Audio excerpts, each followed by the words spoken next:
नहीं मिलेगी ऐसी सास बहू। दिल्ली के एक इलाके में एक महिला अपने बेटे और बहू के साथ रहती थी। अरे बहू देख तो जरा, कौन इतना दरवाजा पीट रहा है? अरे किसे क्या हो गया है? लगातार दरवाजा धड़ाधड़ पीटता जा रहा है। देखती हूँ मम्मी, पता नहीं सुबह सुबह कौन आ गया। बहू दरवाजा खोलती है तो देखती है कि बाहर एक लड़का खड़ा था। थोड़ा गुस्से में था।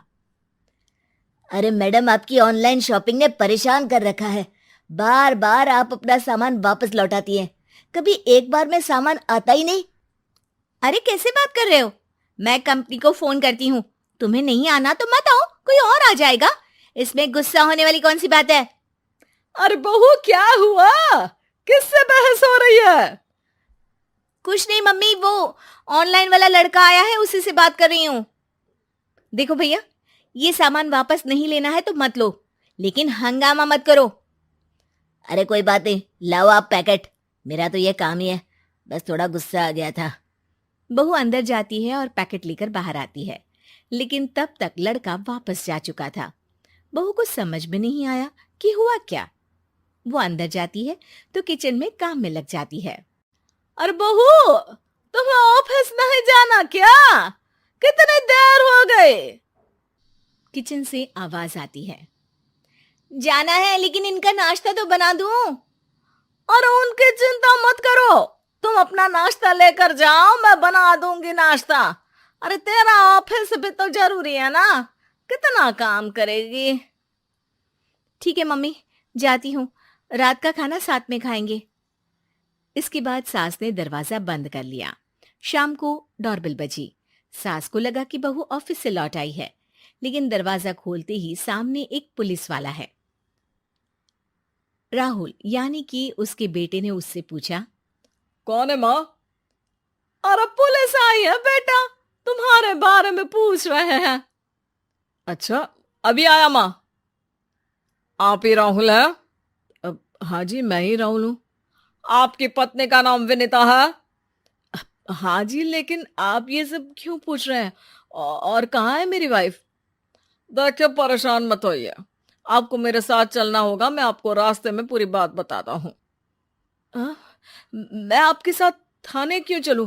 कोई क्रिमिनल थोड़ी ना हूं मैं। अरे मैं आपको थाने नहीं ले जाने आया हूं, बल्कि आपको मेरे साथ अस्पताल चलना है। राहुल परेशान होकर पूछता है। क्यों, क्या हुआ? देखिए, आपकी पत्नी का बड़ा एक्सीडेंट हो गया है और वो अस्पताल में भर्ती है। बस किसी तरह से आपका पता मिल सका, इसलिए हम आपको लेने आ गए। राहुल हड़बड़ी में माँ को बगैर बताए पुलिस वालों के साथ घर से निकल जाता है। सर, क्या हुआ मेरी पत्नी को? कुछ तो बताइए। देखिए, घबराइए मत, वो आईसीयू में है, अभी कुछ कहा नहीं जा सकता। कुछ देर में सभी अस्पताल पहुंचते हैं। डॉक्टर साहब, मेरी पत्नी ठीक तो हो जाएगी ना? कैसी हालत है उसकी? देखिए, अभी कुछ कहा नहीं जा सकता है। सिर में चोट है और खून बहुत बह चुका है। शायद खून की भी जरूरत पड़े।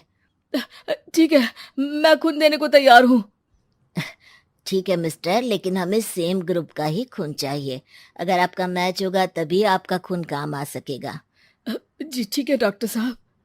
तब तक राहुल की माँ भी अपने एक पड़ोसी के साथ अस्पताल पहुंच चुकी थी। अरे बेटा, क्या हुआ? बहुरी कैसी है? माँ, कुछ कहा नहीं जा सकता। अरे बेटा, परेशान मत हो। अरे बहू को कुछ नहीं होगा, वो दिल की बहुत अच्छी है। माँ बेटे बैठे हुए इंतजार कर रहे हैं। सर, आपका ब्लड मैच नहीं हो रहा है और ब्लड हमें अभी चाहिए। अरे बेटा, डॉक्टर साहब से बोलो ना मेरा ब्लड ले ले। अरे माँ, आपकी उम्र हो चुकी है, आपका खून कैसे ले सकते हैं? अरे बेटा, वो बहू कम मेरी बेटी ज्यादा है। उसने दिन रात एक करके इस घर को एक डोर में बांधा हुआ है। अगर वो डोर टूट गई ना, तो मैं अपने खून का क्या करूंगी? राहुल की आंख में भी आंसू आ जाते हैं। ठीक है डॉक्टर साहब, माँ का भी ब्लड टेस्ट कर लीजिए। अगर मैच हो गया तो ठीक है, नहीं तो किसी और को फोन करता हूँ। डॉक्टर ने तुरंत ब्लड सैंपल लेकर भेज दिया। कुछ देर बाद माँ जी का ब्लड ग्रुप मैच कर गया है पेशेंट से। माँ जी तैयार है ना? माँ, क्या सोच रही हो? अरे बेटा, यही कि बहू की जिंदगी के लिए अगर अपनी जिंदगी भी दांव पर लगानी पड़े तो कम है। वो दिन रात हमारे लिए लगी रहती है। हाँ माँ, वो तो है। डॉक्टर साहब, माँ रेडी है, आप ब्लड ले लीजिए। बहू की जान बच गई और उसकी घर वापसी हो गई और एक नई शुरुआत भी। अरे विनीता, नाश्ता तैयार हो गया? जी हाँ, हर मम्मी का भी। पहले मम्मी खा ले, उसके बाद हम खाएंगे। अरे तुम माँ की चमची हो क्या? राहुल, मेरी माँ के जाने के बाद उन्होंने ही मेरा माँ की तरह ख्याल रखा है, और उस रात उन्होंने खून नहीं दिया होता तो शायद आज मैं जिंदा भी नहीं होती। इतना तो माँ के लिए बनता ही है ना।